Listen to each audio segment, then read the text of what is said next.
오늘도 찬양으로 하나님께 나가겠습니다.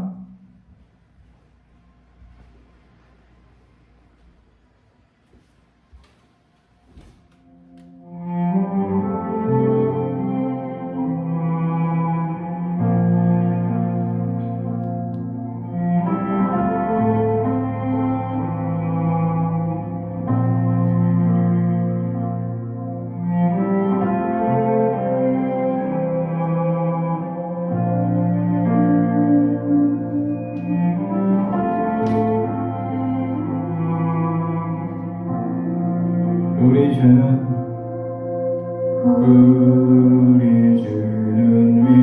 위대하며 능력이 많으시도다. 그의 지혜에 무궁하며 인자는 영원하도다. 상한 자들 고치시며 상한 자들 고치시며 상처를 싸매시도다. 별들의 수를 세시며 이름을 붙이셨도다. 그가 부름으로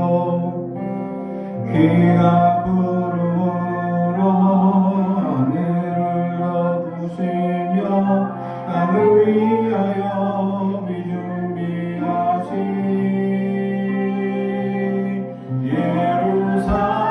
예루살렘아 여호와를 찬송할지어다. 내 하나님을 감사하며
우리 계속해서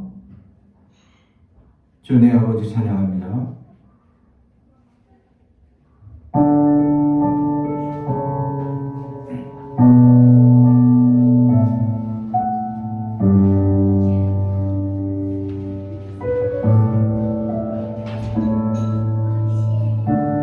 주의 손 날 붙드시네 영원한 피난처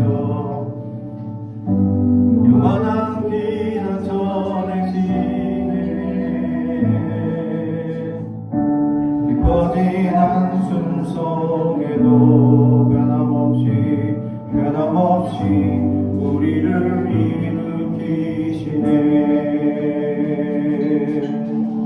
주의 아버지 그 신발로 날 덮으시네 주는 내 그 능력 변함없이 우리를 일으키시네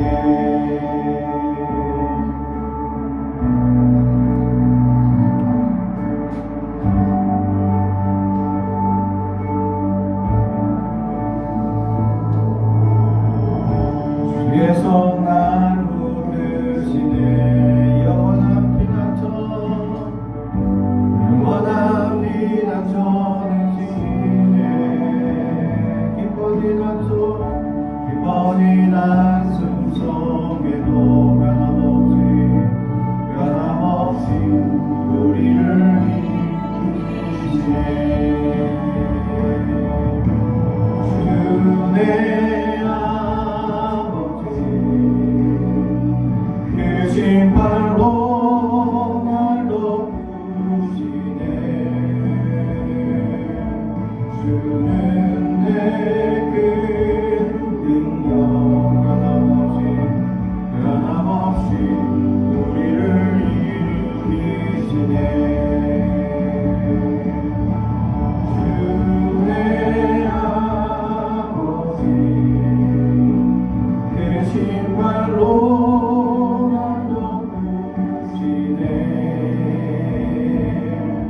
주는 내 그 능력 변함없이 우리를 일으키시네 주의 손 날 붙드시네 영원한 피난처 내시네 깊어진 한숨 속에도 변함없이 우리를 일으키시네 주의 아버지 그 신발로 날 덮으시네 주는 내 그 능력 변함없이 우리를 일으키시네 주의 아버지 그 신발로 날 덮으시네 주는 내 그 능력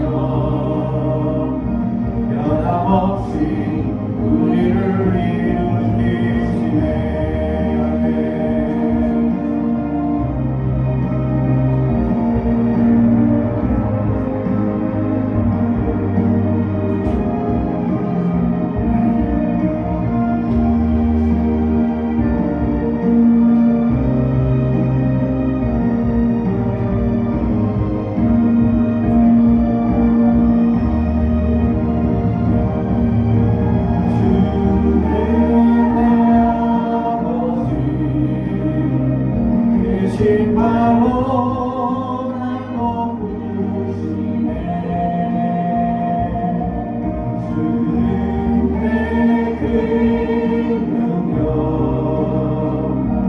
변함없이 우리를 일으키시네 아멘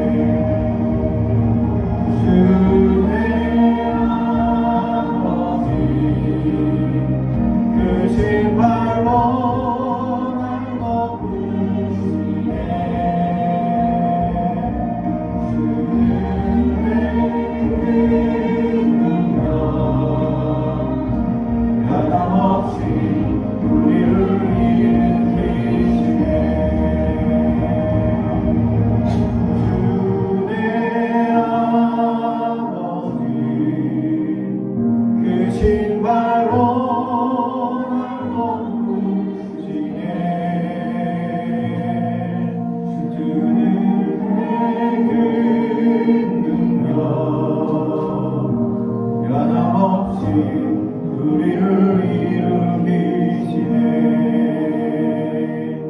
변함없이 우리를 일으키시네.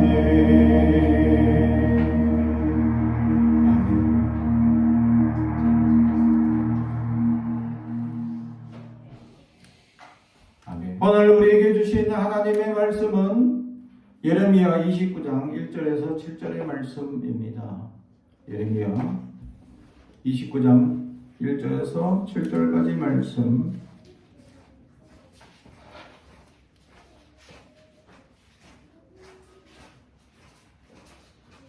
하나님의 말씀을 봉독하겠습니다.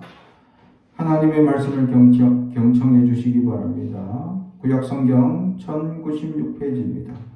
선지자 예레미야가 예루살렘에서 이 같은 편지를 느부갓네살이 예루살렘에서 바벨론으로 끌고 간 포로 중 남아있는 장로들과 제사장들과 선지자들과 모든 백성에게 보냈는데, 그때는 여고니아 왕과 왕후와 궁중 내시들과 유다와 예루살렘의 고관들과 기능공과 토공들이 예루살렘에서 떠난 후라 유다의 왕 시드기야가 바벨론으로 보내어 바벨론의 왕 느부갓네살에게 가게 한 사반의 아들 엘라사와 hil기야의 아들 그마랴 편으로 말하되, 만군의 여호와 이스라엘의 하나님께서 예루살렘에서 바벨론으로 사로잡혀 가게 한 모든 백성에게 이와 같이 말씀하시니라. 너희는 집을 짓고 거기에 살며 텃밭을 만들고 그 열매를 먹으라. 아내를 맞이하여 자녀를 낳으며 너희 아들이 아내를 맞이하며 너희 딸이 남편을 맞아 그들과 자녀를 낳게 하여 너희가 거기에서 번성하고 줄어들지 아니하게 하라. 너희는 내가 사로잡혀 가게 한 성읍의 평안을 구하고 그를 위하여 여호와께 기도하라. 이는 그 성이 평안함으로 너희도 평안할 것임이라. 아멘. 가슴에 손을 얹고 축복의 언어합니다. 나는 하나님의 사람입니다. 축복의 사람입니다. 우리 가정은 영혼이 잘됨 같이 범사가 잘되고 강건하여 지는 가정입니다. 우리 교회는 번성하고 창대되며 하나님의 언약이 이루어지는 교회입니다. 아멘. 늘 자신을 향하여 축복하길 바랍니다. 나는 하나님의 사람입니다. 축복의 사람입니다. 라고 자신을 향해서 늘 축복할 수 있어야 합니다. 자존감이라는 말은 나는 잘났어, 나는 최고야, 이게 자존감이 아닙니다. 그건 교만이죠. 지나치게 얘기하면. 그럼 자존감은 내가 어떤 사람인지 나 자신을 직시합니다. 그래서 내 자신을 직시한다는 것은 내 약점, 내 연약함도 안다는 거죠. 그럼에도 불구하고 나는 할 수 있다, 가능하다 라고 자신을 다독거리는 마음이 자존감이다라는 거죠. 자기의 약점, 자기의 부족함을 돌아보지 않고 그냥 나는 잘났어, 나는 최고야, 이건 교만입니다. 그래서 자존감을 엉뚱하게 생각하는 사람들이 있더라. 이 이야기는 내 말이 아니라 서울대 정신과 의사가 얘기한 이야기입니다. 서울대에 많은 사람들이 병원에 와서 자존감이 없습니다. 어떻게 해야 될까요? 그 사람들이 나는 잘났어 뭐 이렇게 해보라 하는데도 잘 안 됩니다. 의사가 들어보니까 자존감 없는 사람들이 너무 많아요. 자존감이라는 건 그게 아닙니다. 내 약점을 알아야 하고 그 약점을 직시하고 그럼에도 불구하고 할 수 있습니다. 가능합니다. 용기를 내는 것이 자존감입니다. 라고 그 의사가 북돋아 주었다라는 거죠.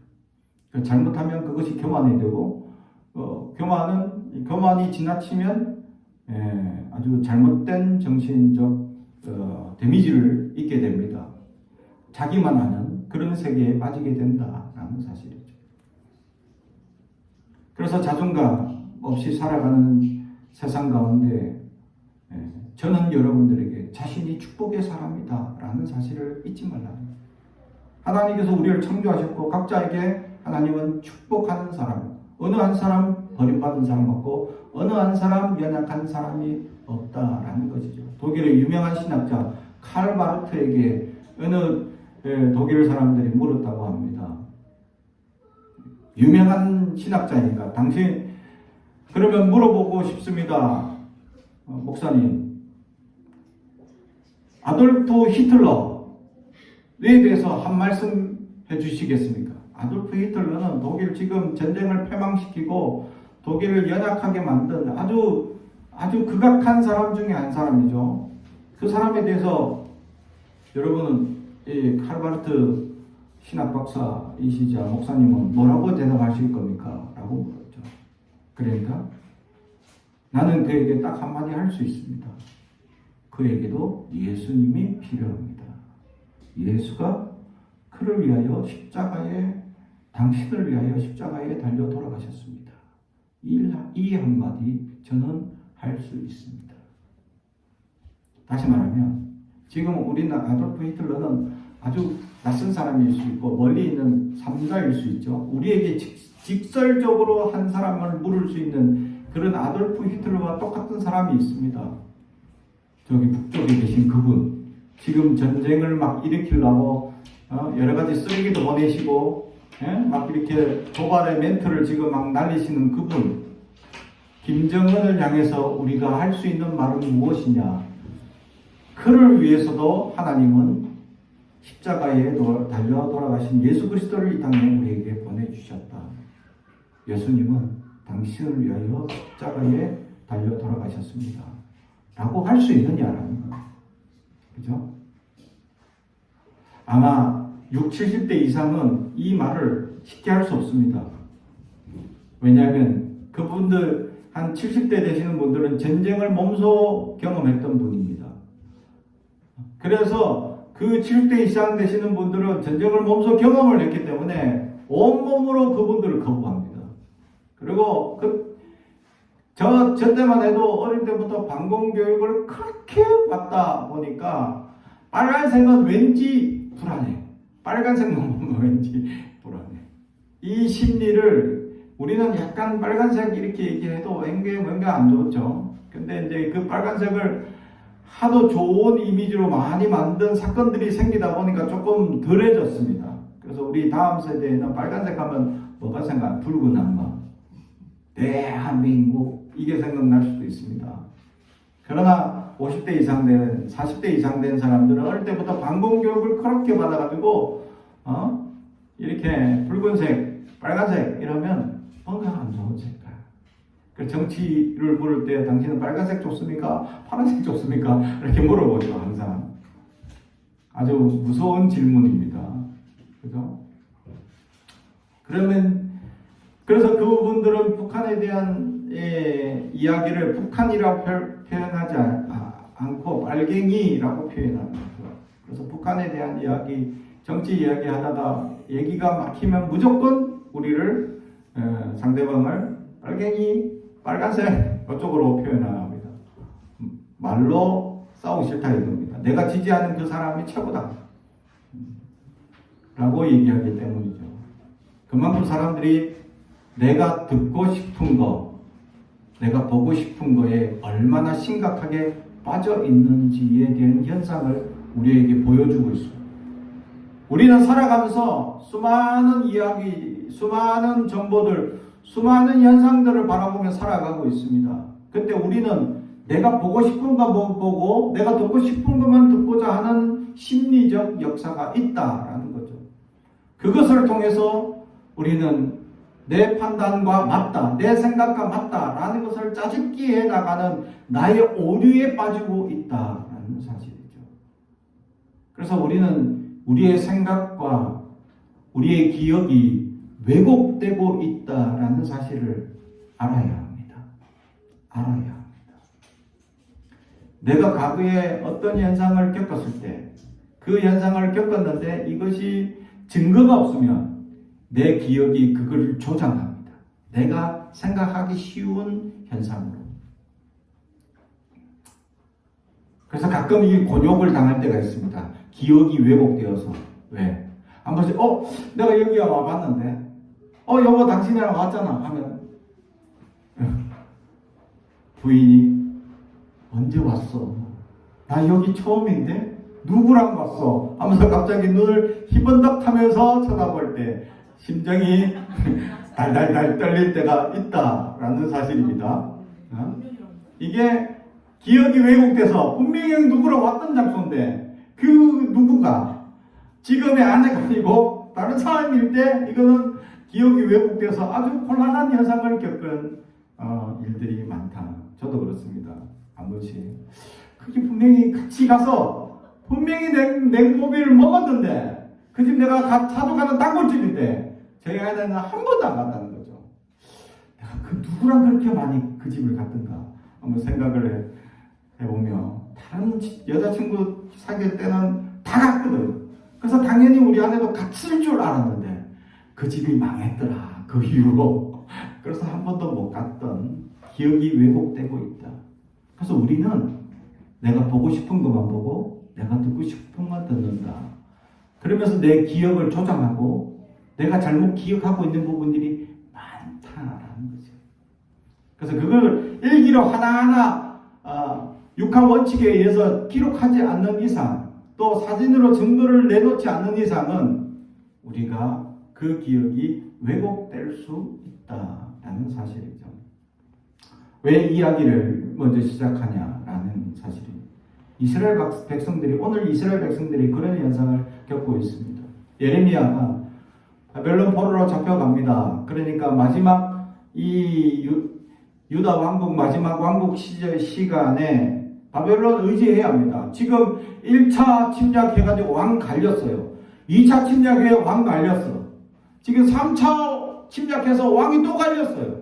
이 정도 갈렸으면 사람들이 어떻게 생각합니까? 야, 3번이나 침략해서 왕이 갈렸으니까 야 이제 포기하자. 이 정도면 그냥 우리 식민지로 사는 게 낫겠다. 이렇게 선택을 해야 되는데 바벨론에 대한 극렬한 반대 운동을 일으키면서 사람들은 누구를 따르냐면 애굽을 따릅니다. 유대인들은 전통적으로 애굽하고 친밀한 관계를 지냅니다.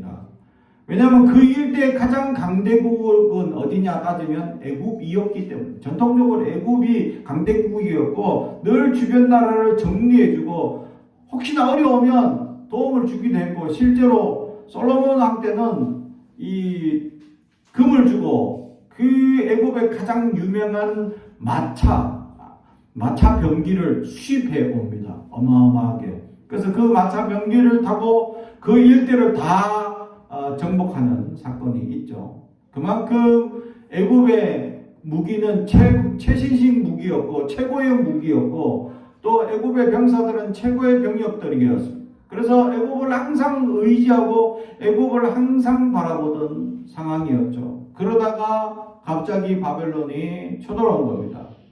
그러다 보니까 애굽에게 도움을 청해야 되겠다 라고 했지만 애굽은 이미 그 이전에 바벨론과 싸움을 해서 패배하고 꼬리를 감추고 있는 상황입니다. 그런데도 이들은 깨달지 못하고 계속 애굽과의 관계를 맺고자 합니다. 예레미야 선지자뿐만 아니라 이사야 선지자가 일어나서 아니 하나님이 메시지를 주셨는데 바벨론 의지하래. 지금 더 이상 이제 애굽 의지해봐야 우리 망합니다. 안 됩니다. 절대 안 됩니다. 그러니까 빨리 바벨론을 의지하세요 라고 아무리 얘기를 한들 안 듣습니다. 누구 얘기를 듣냐? 왕궁에 있는 선지자들이 있습니다. 왕궁에 있는 말씀을 맡아서 기도하는 사람들이 있었습니다. 그게 하나냐 또 나중에 스마냐라는 선지자들이 나옵니다. 왕궁 안에서 아주 귀족 출신으로 이 말씀을 전적으로 맡아서 기도해주고 이렇게 하는 선지자들, 그들은 대부분 다 애굽을 의지하세요. 오직 예레미야와 이사야만 바벨론 의지해야 된다. 이게 하나님의 메시지다 얘기하고 나머지 대부분의 선지자들은 다 애굽을 의지하라 라고 하죠. 그래야 우리가 평안하다 라고 얘기합니다. 그러니까 사람들이 다 대부분의 거짓 선지자들이 얘기하는 그 이야기에 주목하기 시작합니다. 그렇죠? 출애굽을 하고 난 다음에 12명의 정탐꾼을 이 가나안 땅으로 파송을 보냈을 때 10명은 안 된다. 그 땅에 거인족이 살더라. 와, 이게 살 수 없는 땅입니다. 하고 포기하고 왔는데 딱 2명, 여호수아와 갈렙. 그 중에 여호수아는 이스라엘 사람이고 갈렙은 이방인입니다. 근데 유다 지파에 속한 능력 있는 사람이 된 거죠. 근데 이 두 사람은 하나님이 주신 땅이 맞습니다. 그리고 두 사람이 뭘 지고 왔냐? 포도송이를 지고, 두 사람이 지고 올 만큼 포도송이가 엄청나게 큰 거예요. 보십시오. 이렇게 풍성합니다. 젖과 꿀이 흐르는 땅이 맞습니다. 그리고 그들은 우리의 밥입니다. 할렐루야. 거인족을 어떤 사람은 와, 너무 크고 너무 무섭고 그들이 지은 성이 너무 크고 우리 정복 불가능합니다. 포기한 사람이 있고, 두 사람은 아닙니다. 우리의 밥입니다. 라고 믿음의 눈으로 바라보는 사람들이 있더라.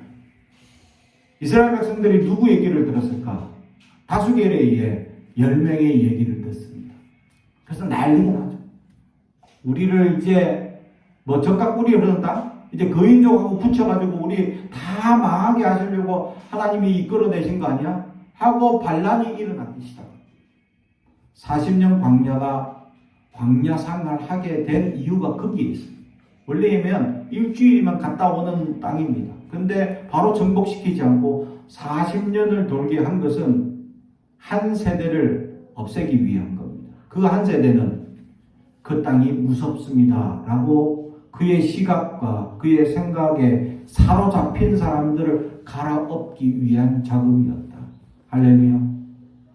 우리의 생각이 잘못된 것에, 잘못된 기억에, 잘못된 마음에 사로잡혀 있으면 갈아엎을 수도 있습니다.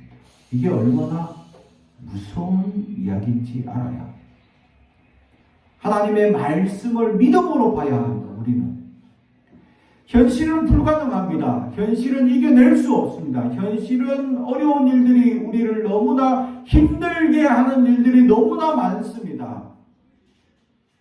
그러나 우리는 현실을 보고 살아가는 존재가 아니고 믿음으로 살아가는 존재임을 우리는 잊어서는 안 된다라는 사실이죠. 오늘 성경에서도 예레미야 선지자는 바벨론을 의지하고 이제 바벨론에서 포로로 끌려간 그들을 향해서 편지를 보낸 내용이 뭐냐? 그 땅에서 정착하십시오. 그리고 풍성하게 사십시오. 그리고 결혼해야 합니다. 자녀들 결혼시키십시오. 라고 얘기하는 거예요. 그런데 거짓 선지자들은 뭐를 얘기했나? 대부분의 이제 이사야 선지자도 죽임을 당했고, 오직 이제 남은 사람은 예레미야 선지자 한 명밖입니다. 그가 온 백성에게 편지를 보냈습니다. 이제 70년이라는 세월이 남아 있습니다. 그게 이 예레미야 29장 10절 보겠습니다. 예레미야 29장 10절. 여호와께서 이와 같이 말씀하시니라. 바벨론에서 70년이 차면 내가 너희를 돌보고 너희의 선한 말을 너희에게 성취하여 너희를 이곳으로 돌아오게 하리라. 예레미야는 70년이라는 숫자를 봤습니다. 70년 후에 온다. 어떻게 해야 되겠냐? 정착하고 이제 살아라. 그리고 중요한 덕목이 하나 있죠. 어떻게 사느냐? 5절에 보면 너희는 집을 짓고 거기에 살며 텃밭을 만들고 그 열매를 먹으라. 6절 아내를 맞이하여 자녀를 낳으며 너희 아들이 아내를 맞이하며 너희 딸이 남편을 맞아 그들로 자녀를 낳게 하여 너희가 거기에서 번성하고 줄어들지 아니하게 하라. 아멘. 이게 하나님의 말씀. 번성해라. 포로로 끌려간 대부분의 이제 이 상황 속에서 거짓 선지자는 뭐라고 얘기했냐? 2년 내지 3년 안에 다시 돌아간다. 왜 그 얘기를 할 수 있는 상황이 됐냐? 그런 얘기 주장이 이 이스라엘 백성들에게 설득력 있게 들리는 상황이 되었습니다. 뭐냐 하면 바벨론 안에 정치적 상황이 불안했기 때문입니다. 지금 이 시국이 이 거짓 선지자들이 이 말을 해도 먹혀드는 상황이었어요. 지금 정치적으로 불안해가지고 분열하는 이런 상황이었습니다. 그래서 저런 상황 속에 있으면 이제 이 나라가 쪼개지겠다. 그럼 우리도 이제 곧 풀려나갔네. 라는 정치적, 현실적 상황이 눈에 보이는 겁니다. 그러자 이 사람, 여러 나머지 거짓 선지자들은 하나님의 메시지를 듣지 않고 지금 현실을 바라보고 눈에 보이는 것들을 통해서 이게 하나님의 메시지라고 막 전합니다. 뭐라고? 2년 안에 우리가 풀려난다. 라고 거짓말을 합니다. 그러니까 그 말에 사람들이 듣고 싶은 말이었습니다. 왜냐하면 포로로 끌려와서 지금 낯선 땅, 낯선 지역에서 이 종으로 사는 어려운 상황을 겪고 있는 이스라엘 백성 입장에서 이제 풀려납니다. 곧 풀려납니다. 그러니까 짐 풀지 마세요. 그냥 짐 싸고 그대로 있다가 이제 가시면 됩니다. 이 얘기를 들으니까 자기들이 듣고 싶은 이야기, 자기들이 보고 싶은 이야기를 계속 해주니까 거기에 더 집중하는 사람들이 늘어나기 시작했어요. 예레미야 말은 아직도 듣지 않습니다. 지금까지 예레미야가 이 하나님의 메시지를 듣고 하나님의 뜻을 선포해 주고 있음에도 불구하고 이스라엘 백성들은 아직까지 포로로 끌려간 그 상황을 맞추었음에도 불구하고 아직까지 듣지 않습니다. 그리고 예레미야는 하나님의 메시지를 듣고 70년 채워야 풀려난다 라고 정확한 숫자까지 알려주고 있음에도 불구하고 이스라엘 백성은 듣지 않습니다. 얼마나 어리석은, 내가 보고 싶은 것만 듣고 내가 보려고 하는, 내가 소망하는 것만 자꾸 들으려 하는 연약한 상태를 유지하고 있더라는 사실이죠. 우리가 이 땅에 살아가는 상황이 호락호락하지 않습니다. 우리가 이 땅에 그리스도인으로 살아갈 때, 진실하고 선한 그리스도인으로 살아가려고 할 때 거짓 사탄의 역사에 휩쓸린 세속의 사람들은 끊임없이 우리의 신실함을 이용해 먹습니다. 야, 저 사람 착하니까 남들보다 적게 주고 많이 이용해 먹을 수 있겠네 하고 괴롭힌다는 거예요. 요즘 젊은 이 사람들은 그죠? 최저임금제 보장받고 조금이라도 야간을 하거나 하려면 반드시 야간 수당을 줘야 합니다. 그죠? 그거 조금이라도 어기면 바로 고발당하거나 요즘은 그러죠? 그러나 저 때는 그런 일이 전혀 없었습니다. 그냥 한 사람 고용하면 밤낮 주야로 그냥 부려먹는 시대가 있었죠. 일명 사람을 갈아 넣어서 일을 만드는 시대가 있었습니다. 엄청나게 갈렸죠. 목회자들은 말로 할 수 없는 연약하면, 세상에 어떤 사람들보다 최저임금보다 더 연약한 임금을 받으며 새벽기도부터 저녁 철야기도까지 다 맡아서 잠 하나 제대로 자지 못하는 보장성 없는 삶을 저는 20년 넘게 살아왔습니다. 근데 요즘 젊은 목사들은 칼같이 퇴근하고 출퇴근 시간 정확하게 맞춰야 되고 새벽기도 뭐 이런 거 요구하면 또 플러스를 요구합니다. 그래, 부목사 한 명 드리기 힘들다라는 얘기를 목사님들끼리 모이면 그 얘기를 계속합니다. 그래서 신실한 사람, 착한 사람 자꾸 구한다는 거예요. 그래서 제가 목사님들한테 신실한 사람, 착한 사람 데리고 와가지고 고생시키려고 목사님들, 옛날처럼 자신들처럼 뿌려먹으려고 목사님들 그러려고 착한 사람, 신실한 사람 데리고 오는 거 아닙니까? 그런 사람들, 착한 사람들이 그런 목사님들 밑에 있다가 계속 당하니까 이 착함과 신실함이 자꾸 분쇄돼가지고 그 사람들도 잘못 배워가지고 잘못되지 않습니까? 목사님들도 젊었을 때 신실했습니까? 근데 왜 이렇게 지금 악독하게 변했습니까? 내가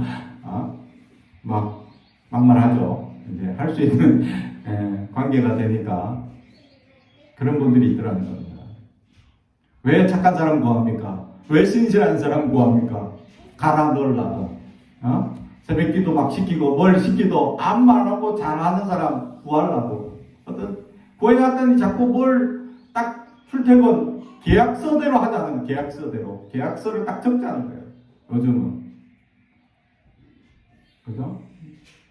근데 계약서대로 하지 않으면 어떻게 됩니까? 이제 난리 나는 거죠.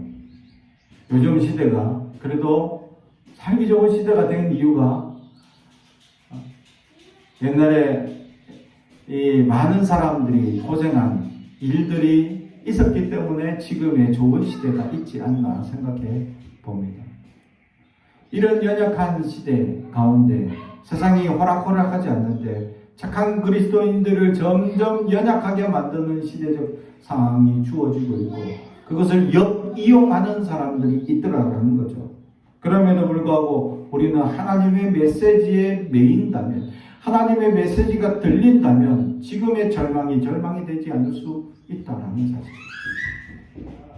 왜냐하면 포로 가운데 있는데 완전 포로 가운데 끌려간 사람들 상황 속에 입장 속에 우리가 처해 있다면 포로로 끌려가서 이제 절망 속에서 아무것도 할 수 없는 상황, 이제 해방은 건너갔다, 물 건너갔다 이런 상황으로 절망으로만 계속 살아간다면 이 사람들은 희망 없이 소망 없이 그냥 절망 속에서 매일 갈등하고 그냥 현실에 부딪히는 어려움 속에서 살아갈 수밖에 없습니다.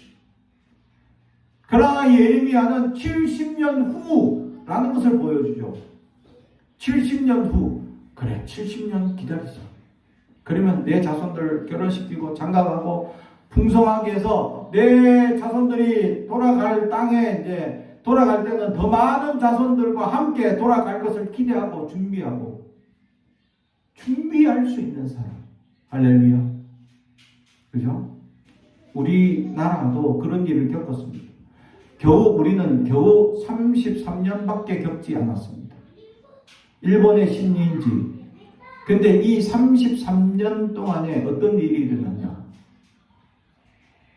우리는 일본에 기대며 살아가는 수많은 사람들의 역사들을 보게 됩니다. 일본의 수많은 이 사람들을 의지하고 일본의 역사들 속에서 살아가려고 기생하는 사람들이 일어나게 되죠. 그들의 공통적인 말이 우리나라가 해방될 줄 몰랐다라는 얘기입니다. 그렇게 대국 속에 숨어 살아야 잘 사는 줄 착각하는 사람들이 어마어마하게 생겨나기 시작합니다. 그로 인해 독립군들이 어마어마하게 잡혀 죽게 됩니다. 그런 역사를 우리는 30년 속에서 겪었는데 30년 안에도 어떤 사람들은 독립을 하고자 하는 열망이 있고 어떤 사람들은 그냥 그 세월 속에 묻혀서 그냥 살자고 하는 일제 식민지 의식을 가지고 있는 사람들이 있더라는 거죠. 이 30년의 의식, 묻혀버린 의식 속에서 지금 우리는 해방한 지 70년이 넘었음에도 불구하고 여전히 의식 속에 식민지 사관에 매여 있는 사람들이 있더라는 것. 우리는 경제적으로 일본을 앞섰습니다. 일본은 인구가 1억입니다. 우리는 5천만이고 1억을 우리는 5천만이 앞선 경제를 가진 나라가 된 겁니다. 일본은 1억이기 때문에 조금만 뭘 하면 우리보다 더 빨리 앞설 수 있습니다. 그런데도 불구하고 우리는 더 많은 노력을 통해서 1억의 인구를 앞서는 경제력을 가진 나라가 된 겁니다. 그런데도 불구하고 여전히 우리는 일본에 대한 연약한 생각을 가진 사람들이 있더랍니다. 식민지 사관에 매여 있고 그래서 여전히 그런 연약한 생각에 묶여있는 사람들이 있더라는 거죠. 이 30년에 묶여있는 생활 속에서도 우리는 여전히 그렇게 매여 있는데 아니 70년 속에 묶여있는 바벨론 포로로 잡혀있을 이스라엘 백성들을 생각한다면 얼마나 연약하게 붙잡혀 있겠냐라는 사실이죠. 그러나 지금 나라를 빼앗긴 급박한 상황 속에서 그들은 바로 해방되기를 원하고 있는 것이 마음의 소망입니다. 그들이 듣고 싶은 얘기는 곧 해방될 것이다. 이 얘기를 듣고 싶었죠. 근데 그 얘기를 너무 잘해주고 있는 거짓 선지자들이 난무합니다. 다 대부분의 목사님들은 다 바로 해방될 것이다. 바로 얘기해 주죠. 그러나 깨어있는 선지자 예레미야만 하나님의 말씀을 듣고 70년 세월을 기다려야 되고 지금 이 땅에서 정착하고 자손을 번창하며 살아가야 할 것을 우리에게 독려하고 있었다라는 사실. 사랑하는 성도 여러분, 우리는 깨어 있어야 합니다. 하나님의 메시지가 어디에 있는지 분별해야 된다라는 사실이죠. 혼자가 어디로 올수록 우리는 하나님의 뜻이 분명히 내 삶에 반추로 말씀하시는 일들이 있을 것이다 라는 사실. 분명히 보여주고 있고 어떤 역사를 통해서 하나님이 깨닫기를 원하는 역사들을 우리의 삶에 일으키고 있다라는 사실이죠. 그것이 무엇인지를 깨닫는, 하나님의 진리를 깨닫는 그리스도인들이 되어야 한다라는 사실. 그게 첫 번째 말씀입니다. 예레미야 선지자는 말씀을 의지하고 하나님의 메시지 말씀을 의지하는 거죠. 그걸 레마라고 얘기합니다. 대부분의 말씀은 로고스, 성문화 기록되어 있는 말씀인데 레마, 들려진 메시지. 하나님의 음성을 듣는 자가 되어야 된다라는 거죠. 우리는 똑같이 하나님의 말씀을 보고 있습니다. 기록된 성경책을 우리는 보고 있습니다. 그러나 이 속에는 하나님의 숨겨진 메시지들이 있다는 거죠. 말씀을 보다 보면 나에게 다가오는 하나님의 특별한 메시지들이 있다는 겁니다. 그 음성을 들을 수 있는 자, 하나님의 음성을 들으려고 하는 자가 될 수 있어야 한다라는 사실이죠.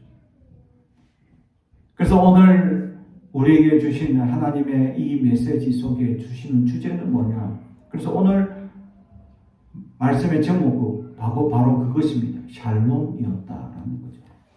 정치적 상황이 바벨론 지금 불안하고 어렵고 그리고 포로로 끌려와서 지금 어지럽고 지금 어떻게 돼야 될지 모르는 상황 속에서 샬롬이라는 단어를 던져주고 있었다라는 거죠. 오늘 말씀에 우리에게 주는 이 샬롬 7장 너희는 내가 사로잡혀 가게 한 그 성읍의 평안 샬롬을 구하고 그를 위하여 여호와께 기도하라. 이는 그 성읍이 평안함으로 샬롬함으로 너희도 샬롬할 것입니다. 아멘. 평안이라는 단어가 샬롬이죠. 불안이나 전쟁이 없는 평화의 상태를 의미하는 것 이상의 이야기가 있습니다. 그것은 복지나 형통이나 온전함에 이르기까지 말씀하고 있다라는 사실이죠. 샬롬은 그냥 평안하세요 라는 이야기뿐만 아니라 우리를 불안하게 만드는 그 모든의 평온의 상태를 의미하고 있다. 우리는 무엇인가 두려워하고 있습니다. 불안해하고 무엇을 근심하며 무엇을 염려하고 있느냐. 염려함으로 우리는 조금 더 세상을 변화시킬 수 없다고 예수님은 우리에게 말씀합니다. 그러나 겨자씨만한 믿음만 있다면 산도 옮긴다고 말씀합니다. 할렐루야. 염려는 어떤 것도 우리를 변화시킬 수 없습니다. 도리어 우리의 마음을 좀먹는 연약한 상태로 만들 뿐입니다. 염려하거나 두려워하지 마십시오. 그래서 구약 성경은 끊임없이 우리에게 두려워하지 말라. 나는 너희 하나님이 됨이니. 할렐루야. 두려워하지 말라. 우리가 세상에 살며 두려워할 일이 있습니다.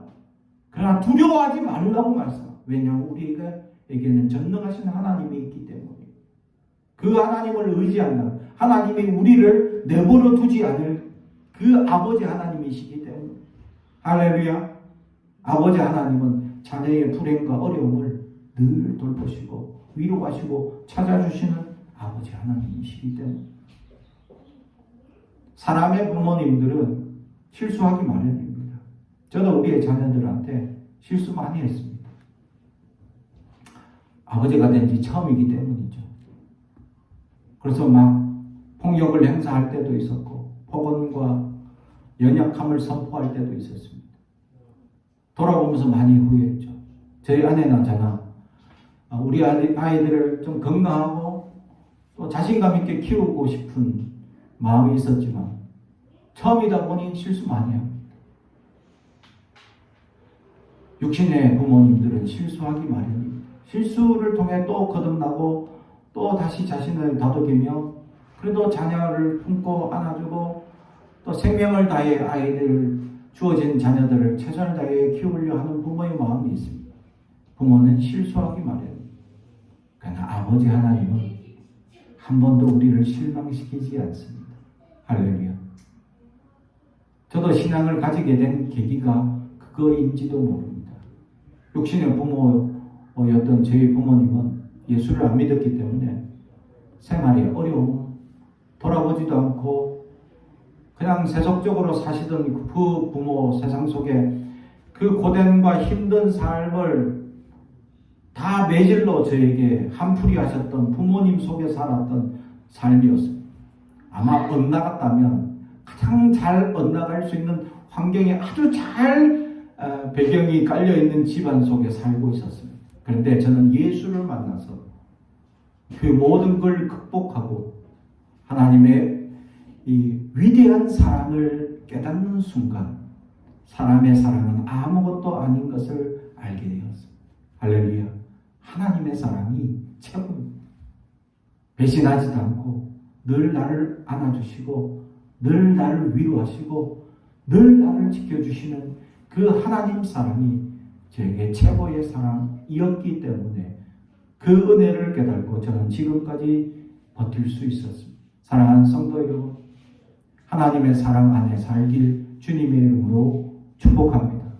그 사랑을 깨닫는 자는 그 음성을 들을 수 있어야 하나님의 음성을 듣는 자, 하나님의 메시지가 들려지는 자가 될 수 있어야 내가 듣고 싶은 걸 듣는 자가 아니라 내가 듣기 거북한 말이라도 내가 들을 수 있어야 한다라는 사실.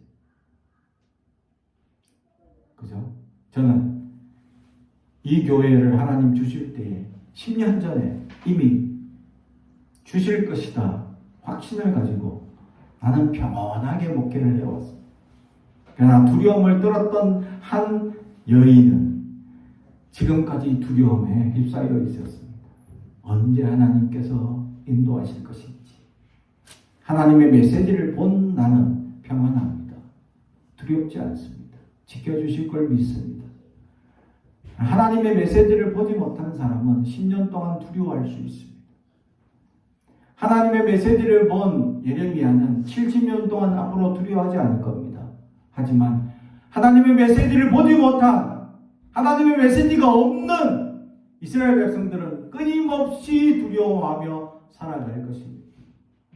하나님은 여러분들을 사랑하십니다. 그리고 여러분들을 지켜주십니다. 두려워하지 마십시오. 두려워할 거 없습니다. 하나님의 위대한 사랑 가운데 메시지를 듣는다면 그 메시지로 우리는 흔들리지 않고 단단한 믿음으로 오늘도 이번 주간도 살아갈 수 있을 줄로 믿습니다. 기도하겠습니다. 사랑과 정이 가득하신 아버지 하나님 감사합니다. 세상이 비록 우리를 미워할지라도 하나님은 우리를 사랑하시고 우리를 위로하시고 우리와 함께 하시는 하나님을 알게 하시니 감사합니다.